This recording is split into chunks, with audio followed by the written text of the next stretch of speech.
So this is our 6040 Chinese milling machine. There's not too much left of it that's stock, of course. Rewired all the steppers to use shielded cable and grounded that properly. That stopped the weird skipping and stuff we have. Got the 4-axis working. It's milling with a ball bit.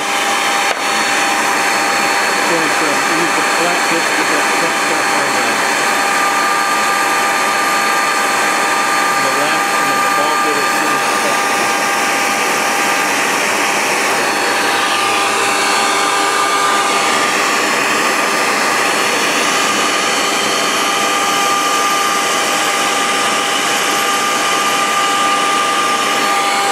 The tracks were created by Visual Mill, the software, which costs quite a bit more than the machine, of course. This looks like the original box, but it's actually been quite modified. Inside of it are 4 of those 50-volt 4-amp stepper modules, and it's being driven by a 50-volt pinch supply. You can see during regular cutting it's drawing about 1.2 amps. I have a jog thing, but that's not going yet. Then there's the 110 to 220 converter and the spindle thing. I think the spindle thing could be automated, but it's not yet. The actual stepping's been done by Mach 3.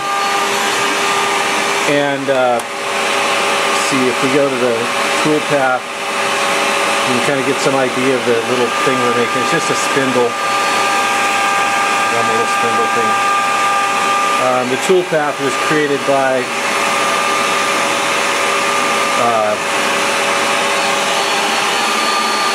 this is Visual Mill plugin for Visual Cam, and it creates these tool paths so you can do all the cutting and whatnot on there.